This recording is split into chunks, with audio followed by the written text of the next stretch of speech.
Bien, je ne vais pas m'exprimer en tant que maire, ce que je ne suis pas, mais en tant que l'un des représentants, je ne suis pas le seul de la population, et donc des consommateurs. Alors, c'est un dossier très complexe, et même au dernier moment, on nous dit qu'il y a même des tableaux là, qui sont erronés. Bon, j'attends vainement. Je pensais que j'allais avoir, sous la forme que je souhaite, ce fameux rectifié. Bon, je ne l'ai toujours pas. Mais je peux parler?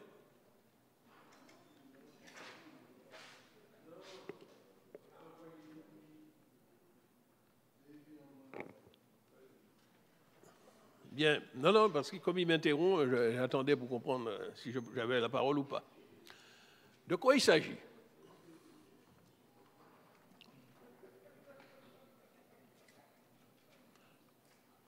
Une décision a été prise de manière très hasardeuse, ça c'est mon avis, de dire, comme il y avait des manifestations contre la vie chère, que la CTM allait porter sa contribution. Et ça a été voté ici, nous n'avons pas voté, on leur a mené sur 54 familles de produits le taux d'octroi de mer général à 0. En espérant que ce serait répercuté par les distributeurs. Ce qu'on n'a qu'aucun consommateur n'a la possibilité de vérifier, puisque comme j'aime à le répéter, sur les factures que l'on remet aux consommateurs, sur les tickets de caisse, si la TVA est mentionnée, l'octroi de mer n'est pas mentionné, donc personne parmi les consommateurs et même parmi les élus n'a la capacité de savoir si cet importateur, qui est en même temps distributeur, a répercuté ces baisses sur ses prix. Quand c'est la TVA, on voit. Quand c'est l'octroi de mer, on ne voit pas. Alors on nous dit qu'on va mettre des services de contrôle, mais pas confiance dans tous ces contrôles-là. Bien. Et puis, effectivement, cette décision politique qui a été prise ici a une répercussion sur le budget des communes. Ce pas les communes qui ont décidé, mais c'est les communes qui en souffrent, puisque cette partie d'octroi de mer était destinée à alimenter les caisses des communes. Alors, on a inventé un système, on a dit on fera de la compensation. Et c'est de ça qu'il s'agit là aujourd'hui.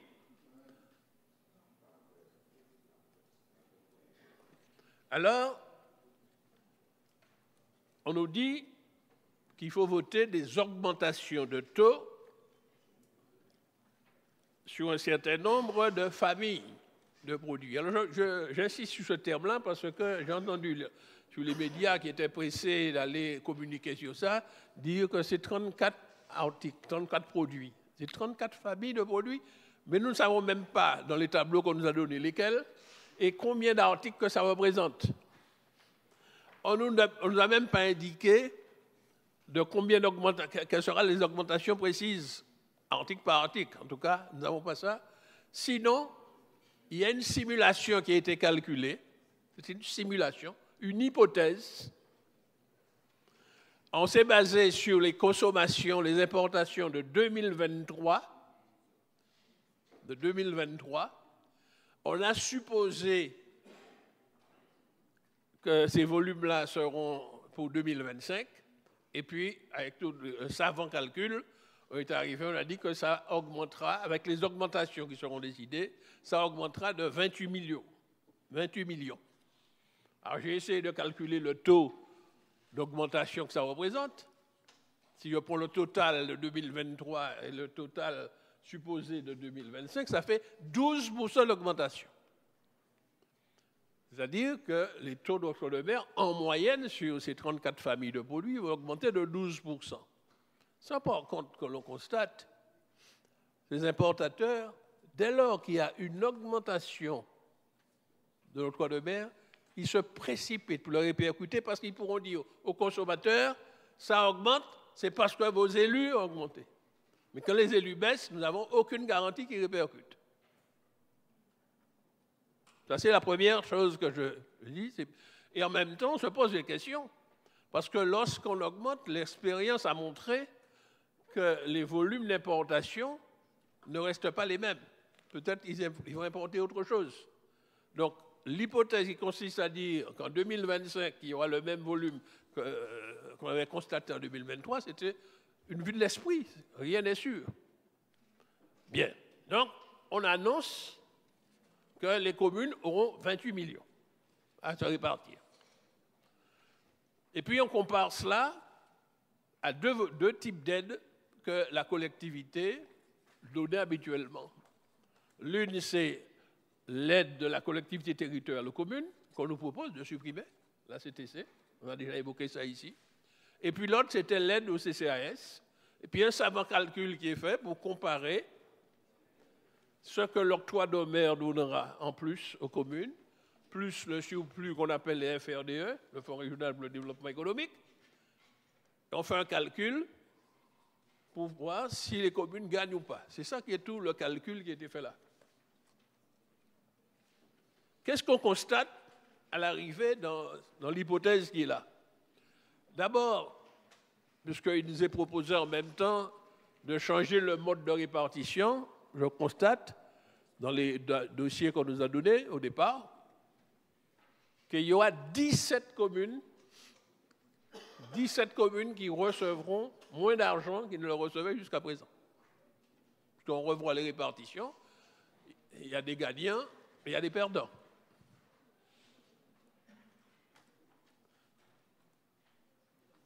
Ça, c'est donc la première chose que je vois.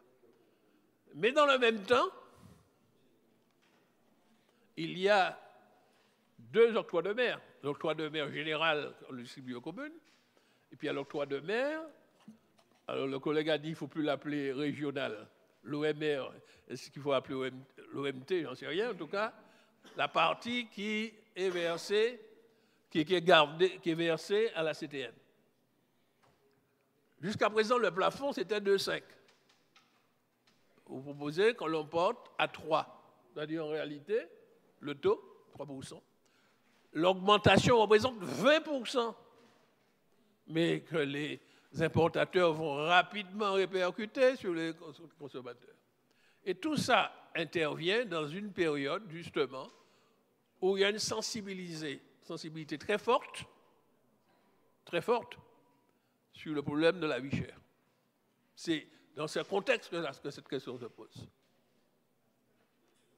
Et tous les accords, on l'avait appelé un accord, mais en fait, qui était un contrat d'objectifs qui n'engageait que ceux qui y croient, prévoyaient que l'État devait prendre des dispositifs pour pouvoir contribuer par la fameuse, entre guillemets, continuité territoriale, faire en sorte que les prix baissent, etc.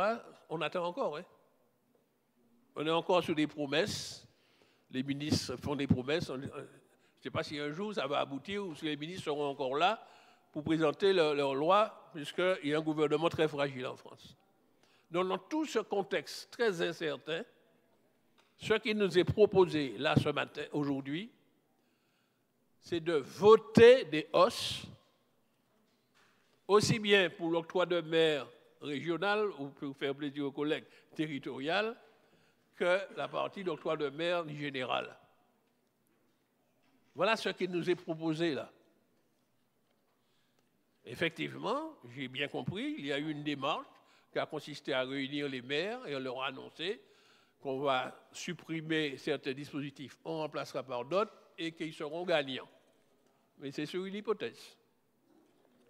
C'est l'hypothèse si c'est lié aux importations de marchandises, en espérant que, d'après les calculs, que ce qu'on importait en 2023 continuera à les importer en 2025.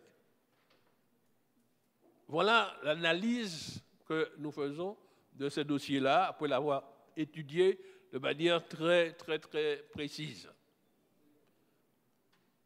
Évidemment, moi je trouve que ça arrive à une période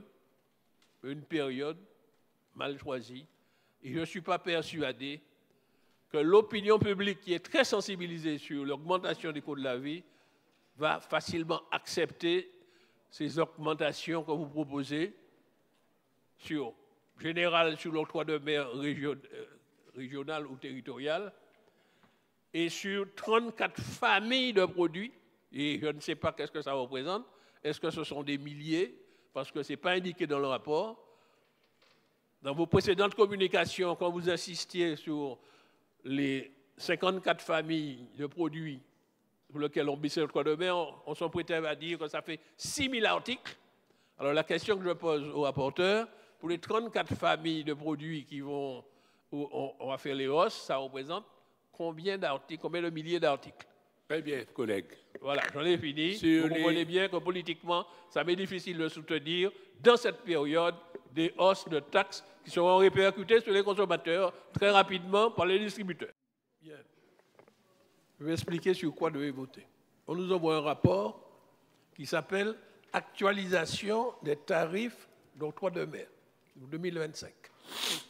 Et le rapport commence « Ce présent rapport a pour objectif de proposer l'actualisation des tarifs du tarif général et dérogatoire d'octroi de mer applicable en Martinique, prenant en compte les évolutions réglementaires issues et intégrant les différentes dispositions adoptées par la collectivité, suite à la baisse des taux. » Donc c'est ça qui est annoncé dans le rapport.